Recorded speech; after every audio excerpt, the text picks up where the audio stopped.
What up, what up, what up? It's your man 9 Mil. I'm back. I'm back with another video. So me and my firearms coach, Mikos, go ahead check out his channel. He got a dope ass channel, dope ass shooter in the community.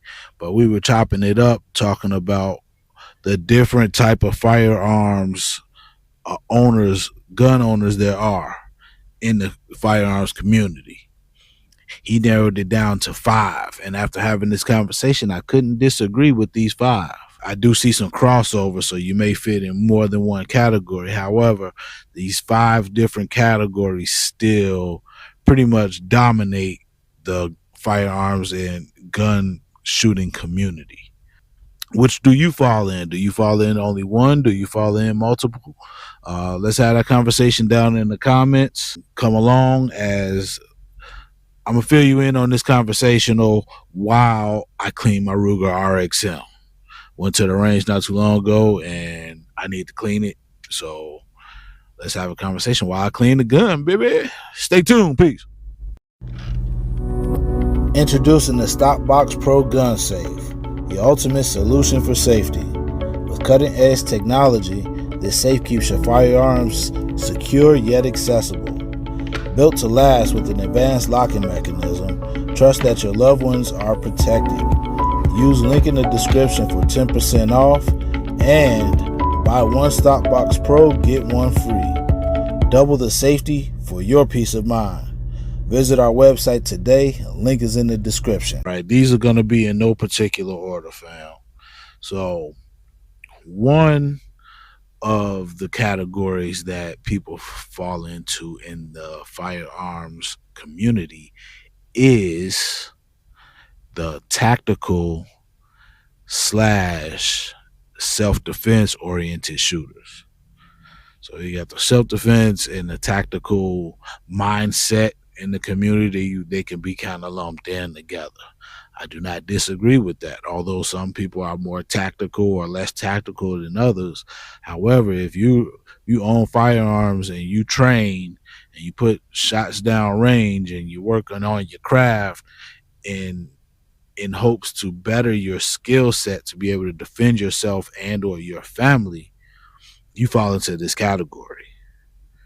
All right, so what y'all think about that? Because I definitely agree with that. Then he goes on to say, these are in no particular order, by the way. Then he goes on to say the second group in the firearms community would be the hunters.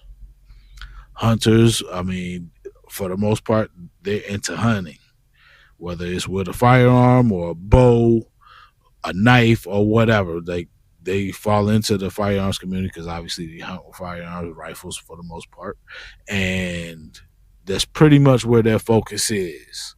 Although, as a hunter, you may be interested in self-defense aspect as well. However, you're really into hunting, and you're out there at the different seasons. You got different firearms for the different seasons or the different animals that you may be hunting and all of that. Matter of fact, I don't really know too much about hunting. That is a skill that I'm trying to learn. So if y'all got any insight on that, like where should I start? Get in the comments. Let's have that conversation too, man, because that's definitely a skill I need to learn and get under my belt. SHTF type shit. So yeah, we got hunters as number 2. Number 3 would be, what did he say number 3 was? We got tactical, self-defense, we got hunters. The collectors. Number 3 would be the collectors. The gun collectors are the ones that have the mindset of one of two things, or maybe even both at the same time: parking money. So you can buy some dope ass guns. Guns don't appreciate like that, and some of them appreciate in time, especially if you get them at a good price. That's where the gun collectors come in. They'll buy a firearm and just put it in the safe and really don't leave the safe unless they want to do some show and tell to the family members or at a party or something. But it also goes to the bottom line in their portfolio of investments. That's one aspect of the collector. Another aspect of the collector that he was saying is the collector that loves the story behind the weapon. Like this is one of three. This is a firearm from the Civil War. This is a firearm that was used to drop X, Y, and Z. You feel me? Like read between lines on that one. But there's collectors out there that really just go out there to collect firearms because of the story behind it, um, or significance to said firearm. So that's number three are the collectors. Number four would be the beginners. This is what most people fall into. They'll buy a firearm or acquire a firearm, throw it in the sock drawer, throw it in the little safe, put it in the closet on the top shelf, and never really do anything with it. And he also went in. That's part of the beginners. Excuse me. Another part of the beginners section would be the ones that what he was saying is keeps the industry flowing, it keeps the industry going, because these are the people that's going out and buying all the gadgets and all the fluff and the frills and the for lack of another term, the bullshit in the community that the real firearms enthusiasts really not into. Like they buy all the different brand new stuff that come on the market because they really don't know no better. I mean, but we do. Once we know better, we do better. We make better purchases, make better decisions overall. But the beginners are the hard, not the hardcore, but are the base. The beginners are the ones that keep the industry flowing and going and keeping some of these firearms businesses in business. So that would be number four are the beginners.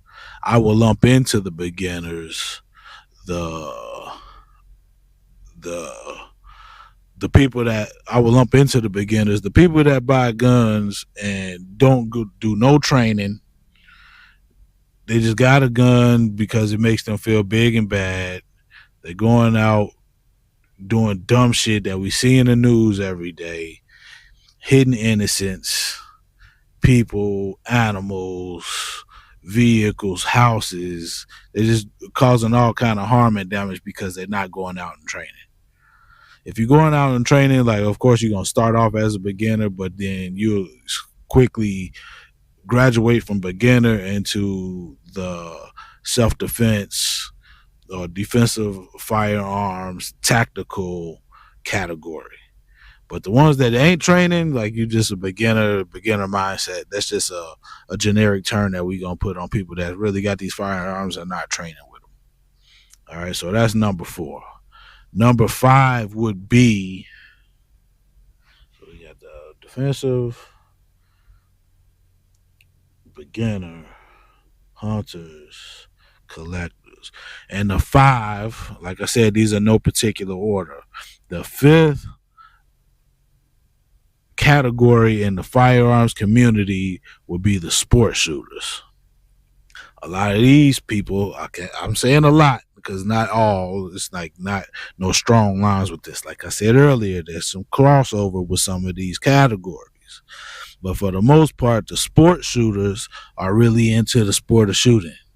They spend a lot of money on their firearms. They spend a lot of money on their gear, and they go out to these competitions on the weekends during the week or whatever.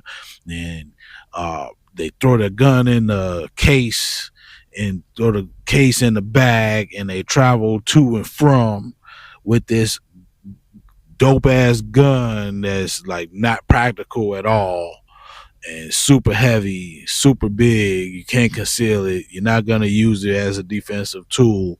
It's like all they have it for is the competition.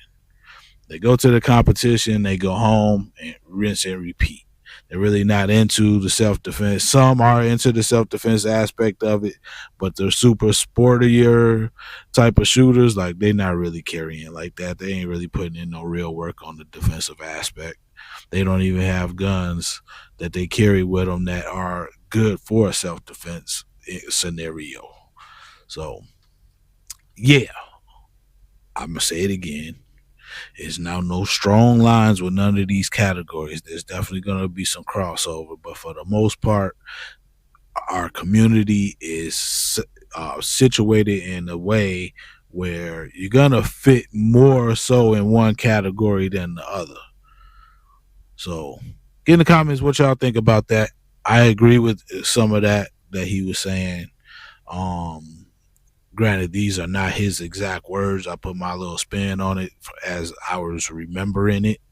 I didn't write no notes. This was just a man-to-man conversation we were having. And I thought that would be a good conversational piece for the channel. And I needed to clean my firearm. So there we go. Thanks for tuning in. Go out there, do some training, clean your firearms, oil your firearms, and practice the 5 safety rules. Well, for the most part, y'all probably say the 4, but I'm a part of NAGA, the National African American Gun Association, and we have a 5th one in there. Yeah, get in the comments. Let me know if y'all need to know what those are. Maybe I'll do a video on the 5 safety aspects of the firearms community. But y'all be cool how y'all be cool. Go hard and stay home. Peace. Hey, whether you need to defend yourself with your hands, pistol, a sword, a rifle, or a pistol, USCCA. Anything happens, whether it's criminal or civil cases, that will cover your ass in case you need to use self-defense. No lacking. USCCA, link in the description. Don't say I ain't tell you so. USCCA ain't the only ones on the market, so shop around. We personally use USCCA. That link is in the description. They have insurance policy, online training, and certifications right at the comfort of your own home.